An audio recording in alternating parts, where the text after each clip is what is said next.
রাজাকার ট্যাগ দিয়ে দিয়ে এই রাজাকার ও রাজাকার সে রাজাকার, আলেম বলছেই রাজাকার। আমার বয়স হয় নাই এখনো 25, আমারও বলে রাজাকার। এভাবে বলে রাজাকার ট্যাগ দিয়ে দিয়ে যারা রাজাকার ট্যাগ দিত, সেই রাজাকার শব্দের কারণ ধরে আল্লাহ সুবহানাহু ওয়া তাআলা বলেছেন ওয়াল্লাহু খায়রুল মাকিরিন। তোমরা কৌশল করো আলেমদের নামে, তোমরা কৌশল করো মাদ্রাসার নামে, তোমরা কৌশল করো আল্লাহ ওয়ালাদের নামে। ওয়াল্লাহু খায়রুল মাকিরিন। আমি আল্লাহ যেদিন ধরব সেদিন সামান্য বিষয় দিয়ে তাদেরকে নাস্তানাবুদ করে দেব। সে আল্লাহ আছে না নাই? আরো জোরে আছে না নাই? ক্ষমতার অহংকার দেখানো যাবে না প্রিয় ভাইরা। ক্ষমতার অহংকার যারাই দেখাবে তাদেরকে ধ্বংস করবেন কে? তাহলে বলেন, রহমানের বান্দারা কি ক্ষমতার অহংকার দেখাবে? এরা হবে বিনয়ী, এরা হবে ত্যাগী। আর এদের ত্যাগের কারণে যিনি এদেরকে সফল করবেন তিনি কে? এজন্য রব্বুল আলামিন বলেন, আমার বান্দারা ক্ষমতার অহংকার দেখায় না, এরা হয় ভদ্র, এরা হয় নম্র। কারণ ক্ষমতার অহংকার এটা তো ফিরাউনের স্বভাব। ফিরাউন ক্ষমতার অহংকার দেখিয়েছে কি দেখায় নাই? ফিরাউন ক্ষমতার অহংকার দেখিয়েছে। রব্বুল আলামিন সেটাই বলছেন ওয়াস্তাকবারা হুয়া ওয়া জুনুদুহু ফিল আরদি বিগাইরিল হক। ফিরাউন এবং তার সৈন্যরা ক্ষমতার অহংকার দেখিয়েছে। ক্ষমতার অহংকার দেখানোর কারণে যিনি তাদেরকে ধ্বংস করেছেন তিনি কে? ফিরাউন কোন কারণ ছাড়াই ক্ষমতার অহংকার দেখিয়েছে। ফিরাউন নিজের রব বলে দাবি করেছে, রব বলে দাবি করে মুসারে দেশছাড়া করেছে। আল্লাহ রাব্বুল আলামিন বলেছেন, ফিরাউন যখন ক্ষমতার অহংকার দেখিয়েছে, আল্লাহ তাআলা ফিরাউনকে নীল নদে চুবাইয়া চুবাইয়া মেরেছে। ঠিক কি না? ফিরাউন ক্ষমতার অহংকার দেখানোর কারণে তারে যিনি ধ্বংস করেছেন তিনি কে? আর ধরবেন তিনি কে? আল্লাহ এটাই বলছেন ওয়াস্তাকবারা হুয়া ওয়া জুনুদুহু ফিল আরদ। এরা কোনো কারণ ছাড়াই অহংকার দেখাইতো। মানে ফিরাউন কোনো কারণ ছাড়াই অহংকার দেখাইতো। আজকে আমাদের সমাজে কোনো কারণ ছাড়া অহংকার দেখায় কি দেখায় না? কথা বলেন না কেন? দেখায় কি দেখায় না?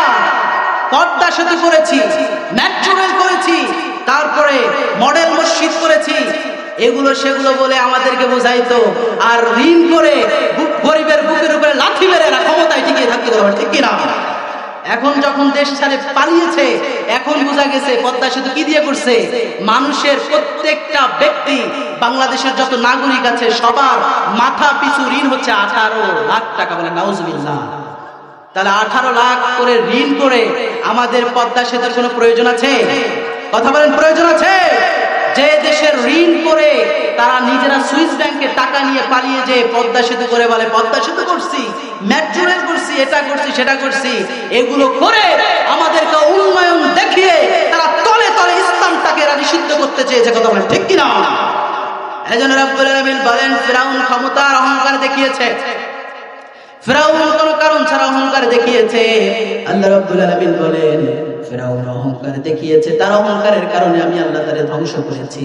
অতএব যারা ক্ষমতার অহংকার করবে, ক্ষমতার অহংকার করবে, টাকা পয়সার অহংকার করবে, যিনি তাদেরকে ধ্বংস করবেন তিনি কে? আর বলবেন তিনি কে? এজন্য আমার ভাইয়েরা অহংকার চলবে না। অহংকার তো আল্লাহর, আমরা হচ্ছি তার গোলাম, আমাদের অহংকার থাকবে না। আমরা হব বিনয়ী, আমরা হব ধৈর্যশীল, আমরা হব বিনয়ী ভদ্র নম্র। আর আমাদের বিনয়ী নম্র ভদ্র হলে যিনি আমাদেরকে সহযোগিতা করবেন তিনি কে? আর জোরে বলেন তিনি কে?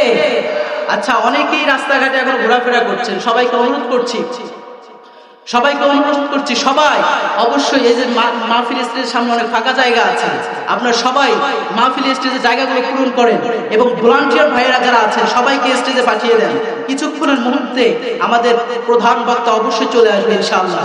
এজন্য যতটুকু সময় আছে আমরা তাকে একটা সুন্দর পরিবেশ যেন আমরা দিতে পারি, এই পরিবেশটা আমাদের দেওয়া দরকার আছে না নাই?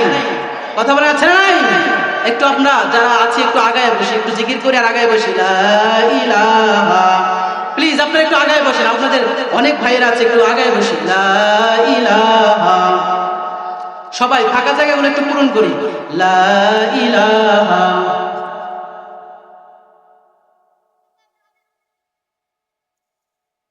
তো প্রচুর ঠান্ডা, গরম, ঠান্ডা পানি এসে পড়ে প্রচুর গরম। লা ইলাহা, একটু সাউন্ডটা বাড়াই দেন। লা ইলাহা,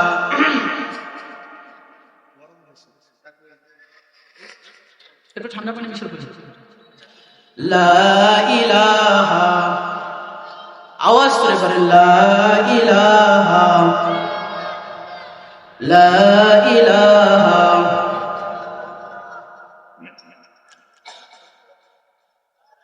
এত সবাই যাওয়া যাবে, সবাই তো পারে না। যা বলছি, ফিরাউন সে ক্ষমতার অহংকার দেখিয়েছে কোনো কারণ ছাড়াই। তারে যিনি ধ্বংস করেছেন তিনি কে? আল্লাহ ধ্বংস করেছেন। সেজন্য রব্বুল আলামিন বলেন, ক্ষমতার এটা ফিরাউনের স্বভাব, আবু জাহেলের স্বভাব। মুমিন বান্দারা অহংকার দেখায় না। মুমিন বান্দারা ক্ষমতায় যাওয়ার পর তারা বিনয়ী হয়ে যায়, তারা ধৈর্যশীল হয়ে যায়। ক্ষমতায় যাওয়ার পরে তারা ধৈর্যশীল হয়ে যায়, ধৈর্যশীল হয়ে যায়, তারা বিনয়ী হয়ে যায়, নম্র হয়ে যায়, ভদ্র হয়ে যায়। মানুষের প্রতি তাদের ভালোবাসা বৃদ্ধি পায়, ঠিক কি না আমার ভাইয়েরা? সেটাই রব্বুল আলামিন বলছেন, জমিনে অহংকার চলবে না। ওয়ালা তামশি ফিল আরদি মারহা, জমিনে অহংকার করে চলবে না, অত্যন্ত ভাবে চলবে না, অহংকার করে চলবে না। এই জমিনে কেমনে অহংকার করো? তুমি তো পারবে না। ইন্নাকা লান তাখরিকাল আরদ, আসমানটারে ফাটাতে পারবে না। ওয়ালা তাবলুগাল জিবালা তুলা, আর পারবে না পাহাড়গুলো উঁচু চলে যেতে। তুমি জমিনটারে ফাটাতে পারবে না, আসমান ফাটাতে পারবে না, তারপরে তুমি পাহাড়ের উঁচুয় চলে যেতে পারবে না। কিসের অহংকার করো? কিসের অহংকার তোমার? তুমি তো জমিন ফাটাতে পারবে না। জমিন কি ফাটানো সম্ভব? কথা বলেন, সম্ভব? আসমানের উপরে তুমি চলে যেতে পারবে না। তোমার দ্বারা কোনো কিছুই সম্ভব নয়। অহংকার তোমার দ্বারা করার অধিকার তোমার নয়। এই জন্য রব্বুল আলামিন বলেছে অহংকার চলবে না। অহংকার হচ্ছে এটা আমার চাদর, এই চাদর শুধু আমার, আমি ছাড়া অহংকার কার করা ঠিক হবে না। এই জন্য রব্বুল আলামিন বলেছে ওয়ালা তামশি ফিল আরদি মারহা, জমিনের মধ্যে মুখ বাঁকা করে চলবে না। ক্ষমতার অহংকারে, টাকার অহংকারে, অর্থ সাম্রাজ্যের অহংকারে কখনো মুখ বাঁকা করে চলবে না। যদি মুখ বাঁকা করে চলো, তোমার জন্য শাস্তি আছে না নাই? এজন্য শাস্তি আছে প্রিয় ভাইরা। তাহলে রহমানের বান্দার এক নাম্বার কোয়ালিটি হচ্ছে, রহমানের বান্দার এক নাম্বার গুণ হচ্ছে, রহমানের বান্দারা বিনয়ী হয়, নম্র হয়, ভদ্র হয়, এরা বেয়াদব হয় না, ঠিক কিনা বলেন? এরা বেয়াদব হয় না, এরা অহংকারী হয় না। এদেরকে যিনি বিনয়ী বানায় তিনি কে? তাহলে রহমানের বান্দার এক নাম্বার গুণ, এরা কি হয়? ভদ্র হয়। এরা কি হয়? ভদ্র হয়। রহমানের বান্দার দুই নাম্বার গুণ, রহমানের বান্দার দুই নাম্বার গুণ হলো রহমানের বান্দারা হয় ধৈর্যশীল। এরা সংযমী হয়, ধৈর্যশীল হয়ে যায়। আর যারা রহমানের বান্দা হয়ে যায়, এরা কখনোই বিশৃঙ্খলা করে না, এরা বিশৃঙ্খলা করে না, এরা ধৈর্যশীল হয়। সেটাই রব্বুল আলামিন বলেন ওয়া ইযা খাতাবাহুমুল জাহিলুনা ক্বালু সালামা। রহমানের বান্দা হলো তারা, ওয়া ইযা খাতাবাহুমুল জাহিলুনা ক্বালু সালামা, তারা যখন মূর্খদের সাথে কথা বলে, মূর্খদের সাথে কথা বলে, তারা তখন তর্ক করে না, মূর্খদের সাথে তর্ক করে না, তাদেরকে বলে সালাম। তোমাদের সাথে আমাদের তর্ক নাই, তোমাদের সাথে কোনো তর্ক নাই, তোমাদের প্রতি আমাদের সালাম। সুবহানাল্লাহ পড়ে। মানে রহমানের বান্দা যারা, রহমানের আসল বান্দা যারা, এরা তর্ক করে না। এক জায়গায় তর্ক হচ্ছে, সেই জায়গায় বেহুদা কথাবার্তা বলে না, বাজারে যে অযথা কথাবার্তা বলে না। আমাদের বাজারের মধ্যে অযথা কথাবার্তা আছে না নাই? এই যে আজকের মাহফিলটা শেষ হলে অনেকে দেখবেন বাজারে যে কথাবার্তা বলবে যে হুজুর আসছিল, হুজুর সব রাজনীতির কথা বলে গিয়েছে। কথা বলে ঠিক কিনা? তাদের দলের নেতারা রাজনীতি করলে সমস্যা হয় না, তাদের দলের নেতারা রাজনীতি করে মিথ্যা মামলা দিলে সমস্যা হয় না। আর আমরা যখন কোরআনের রাজনীতির কথা বলি, তখনই বলে আমরা নাকি রাজনীতি করি। কথা বলে ঠিক কিনা? মানে আমরা রাজনীতির কথা বললে সমস্যা। হুজুর থাকবে মাদ্রাসায়, হুজুর থাকবে মসজিদে, হুজুর থাকবে মাদ্রাসা মসজিদে খানকা নিয়ে, হুজুররা রাজনীতি কেন করবে? আরে হুজুররা রাজনীতি করলে তোমাদের মতো পয়সা মার্কা রাজনীতি চলবে না। কথা ঠিক কিনা? এই জন্য বলতে চাই, হুজুরদেরকে আর পিছনে দেখার সময় নাই, কারণ আগামীর বাংলাদেশ হুজুরদের বাংলাদেশ। কথা বলেন, আগামীর বাংলাদেশ আলেম ওলামার বাংলাদেশ, আগামীর বাংলাদেশ টুপিওয়ালা দাড়িওয়ালাদের বাংলাদেশ। এই জন্য এদের মাথা গরম, এদের মাথা নষ্ট। এখন কি করবে? আগামীর বাংলাদেশে তো সবাই চায় একজন ভদ্র নম্র মানুষ যাক, রহমানের বান্দারা পৌঁছা। কারণ রহমানের বান্দারা যখন ওই সংসদের মধ্যে পৌঁছাবে, ওই সংসদের মধ্যে আর গান বাজনা মমতাজের গান চলবে না। ওই সংসদের মধ্যে টাকলা মুরাক্কি আর খুঁজে পাওয়া যাবে না। ওই সংসদের মধ্যে মিথ্যা কথা দিয়ে সংসদের মতো একটা পবিত্র জায়গাকে আর অপবিত্র করা হবে না, ঠিক কিনা? এজন্য প্রিয় ভাইয়েরা, আগামীর সংসদ, এই যে সামনে নির্বাচন আসছে, আগামীর সংসদে কোরআনওয়ালারা যাক, কারা কারা চান দুহাত তুলে আল্লাহ দেখা।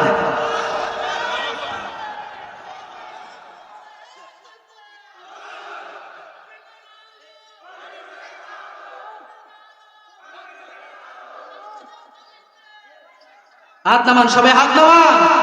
আমার ভাইয়েরা, আগামীর বাংলাদেশ আমি বিশ্বাস করি যেই বাংলার জমিনে শহীদের রক্ত ঝরেছে, যেই বাংলার জমিনে আলেমদের রক্ত ঝরেছে, যেই বাংলার জমিনে কোরআনের পাখির মতো একজন আলেমকে 13 বছর জেলখানায় বন্দী করে রাখা হয়েছে, সেই বাংলার জমিনে আল কোরআনের পতাকা পতপত করে উঠবে ইনশাআল্লাহ। কোন একদিন এ দেশের আকাশে কালেমার পতাকা উড়বে, সেদিন সবাই খোদাই বিধান পে দুঃখ বেদনা ভুলবে, ঠিক না? সেদিন আর রবে না হাহাকার, অন্যায় জুলুম অবিচার, থাকবে না অনাচার দুর্নীতি কদাকার, সকলেই শান্তিতে থাকবে, সেদিন সবাই খোদাই বিধান পে দুঃখ বেদনা ভুলবে। বলেন ইনশাআল্লাহ, আর যেন ইনশাআল্লাহ। আল্লাহ আমাদের সেই সংসদে আল্লাহ তাআলা যেন যোগ্য ব্যক্তিদেরকে যাওয়ার তৌফিক দান করে, বলেন আমিন। আর যেন বলেন আমিন। কারণ আমরা অনেক জুলুম দেখেছি, আর জুলুম দেখতে চাই না। আমরা আর জুলুম দেখতে চাই না। আমরা আর আবু সাইদের মায়ের কোল খালি করতে চাই না। আমরা আর মুগ্ধর মায়ের কোল খালি করতে চাই না। আমরা চাই এমন একটা রাষ্ট্র হবে যে রাষ্ট্রের মধ্যে বিরোধী দলের নেতারাও সঠিকভাবে কথা বলতে পারবে, বিরোধী দলের নেত্রীরাও সঠিকভাবে কথা বলতে পারবে, এবং রাজনৈতিক দলের প্রত্যেক নেতা তাদের অধিকার নিয়ে কথা বলতে পারবে। কেউ অধিকারের কথা বললে জুলুম, নির্যাতন, মিথ্যা মামলা আমরা দেখতে চাই না। এমন বাংলাদেশ আমরা চাই কি চাই না? আমার ভাইয়েরা, তাহলে রহমানের বান্দারা হবে ভদ্র, নম্র, এবং 2 নম্বরে রহমানের বান্দারা হবে ধৈর্যশীল, সংযমী। এরা কখনোই বিশৃঙ্খলা করে না। রহমানের বান্দারা বিশৃঙ্খলা করে না। এখানে রব্বুল আলামিন বলেছেন ওয়াইদা খাতাবাহুমুল জাহিলুন, জাহেলদেরকে উদ্দেশ্য করেছেন। জাহেল মানে মূর্খ এটা নয়, ওই সকল ব্যক্তির সাথে রব্বুল আলামিন কথা বলতে নিষেধ করেছেন, তর্ক করতে নিষেধ করেছেন, যারা বেহুদা কথাবার্তা বলে, যারা আপনার কথার কোনো গ্রহণযোগ্যতা দেয় না, যে যেটা বলে সেটাই ঠিক, এই ধরনের লোকদের সাথে আল্লাহ রাব্বুল আলামিন কথা বলতে নিষেধ করেছেন। এজন্য নবীরে শিখাচ্ছেন, নবী আপনি তাদের সাথে গালিগালাজ করবেন না, তাদেরকে গালির জবাব গালি দিবেন না, তাদেরকে আপনি নম্রভাবে কথা বলবেন, ভদ্রভাবে কথা বলবেন। রহমানের বান্দারা গালির জবাব গালি দেয় না, এদেরকে গালি দিলে এরা দেয় সালাম। কি দেয়? কথা বলেন, কি দেয়? আপনার বিরুদ্ধচারণ যে করেছে তার বিরুদ্ধে আপনি কিছু বলবেন না, সে বলুক, বলতে দেন, বলতে দেন। দেখবেন এক সময় আপনার বিরুদ্ধে বলতে বলতে সে হাঁপিয়ে যাবে। তারে বলবেন, ভাই বড়দেরকে বাজারে আসেন, একটা চা খাবো একসাথে। চা খাওয়াবেন, ভালো আচরণ করবেন, রহমানের বান্দার মতো তার সাথে ব্যবহার করবেন। দেখবেন যে আপনি রহমানের বান্দার মতো ব্যবহার করলে সেও আপনার একবার বলবে, না রে কার বিরুদ্ধে আমি কথা বলি, এর মতো তো মানুষই হয় না, ঠিক কিনা?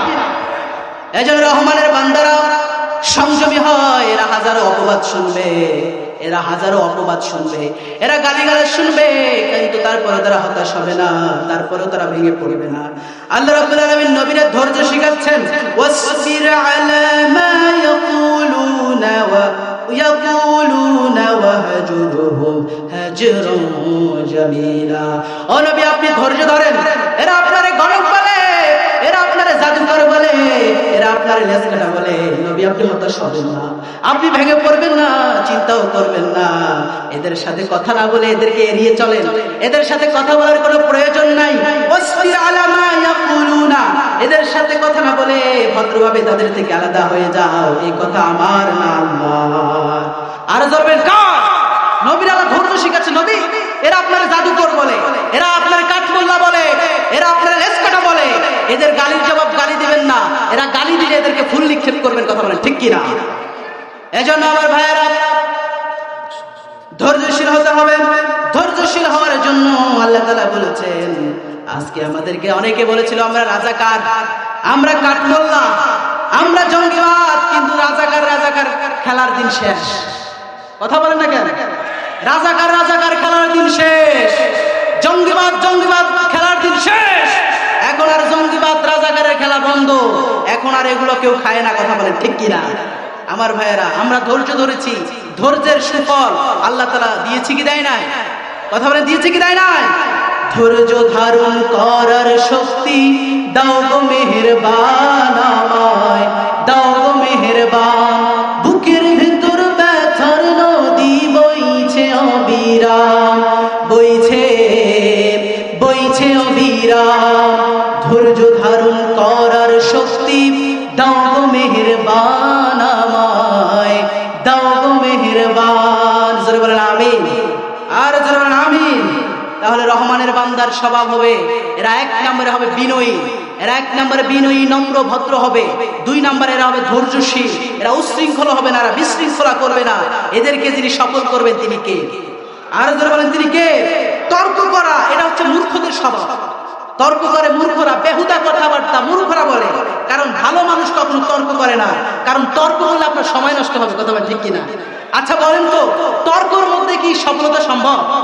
কোন বিষয় মানে সমাধান সম্ভব? তর্ক করলে সমাধান হয় না, বরঞ্চ তর্ক করলে বিষয়টা আরো ঘোলাটে হয়ে যায়, বিশৃঙ্খলা হয়ে যায়। এই জন্য যেখানে তর্ক হবে সেখানে সালাম দিয়ে চলে আসবেন, কারণ আমরা তর্ক চাই না, আমরা চাই সমাধান। কথা বলে ঠিক কিনা? যারা যুক্তিপূর্ণ কথা বলে তাদের সাথে আপনি তর্ক বিতর্ক করতে পারেন, কিন্তু যারা আপনার কথাই শুনতে চায় না, যে বলে যে এটাই ঠিক, এটাই সত্য, তাহলে বলেন এদেরকে আমাদের এড়িয়ে চলা দরকার আছে না নাই? এদেরকে এড়িয়ে চলতে হবে। এই জন্য প্রিয় ভাইরা, রহমানের বান্দাদের এই দুটো হলো রাতের দিনের আমল, যে দিনের বেলায় তারা বিনয়ী হয়, নম্র হয়, ভদ্র হয় এবং ধৈর্যশীল হয়। এরা দিনের বেলায় সবচেয়ে আদর্শবান হয়। এরা এমন ভাবে চলাফেরা করে যেন মনে হয় এরা চলাফেরার মধ্যেই এদের আদর্শটা ফুটে উঠে পারেন। সুবহানাল্লাহ। তাহলে রহমানের বান্দা যদি হতে চান, আমাদেরকে ধৈর্যশীল হতে হবে। জান্নাতে যেতে হলে ধৈর্যশীল হতে হবে, বিনয়ী হতে হবে। বিশ্বনবী সাল্লাল্লাহু আলাইহি সাল্লামকে গালি দেওয়া হয়েছে, বিশ্বনবী সাল্লাল্লাহু আলাইহি সাল্লামকে কত নির্যাতন করা হয়েছে, তারপরে নবী হতাশ হয় নাই। আল্লাহ রাব্বিরা বলেন, নবী আপনি টেনশন করবেন না, আপনি হতাশ হবেন না, আপনি ভেঙে পড়বেন না। লা তাহজান, নবী আপনি ভেঙেও পড়বেন না। ইন্নাল্লাহা মা'ানা, আমি আল্লাহ অবশ্যই আপনার সাথে থাকবো। সুবহানাল্লাহ বলেন।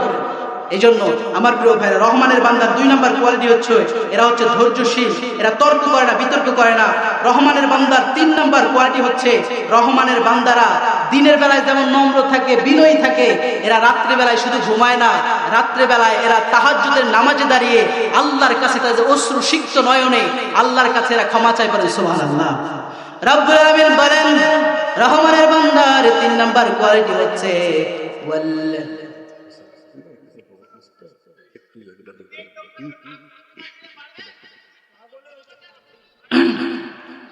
আমার ভাইরা, যেটা আমাকে বলেছেন আমি দেখেছি, ইনশাআল্লাহ আমি অবশ্যই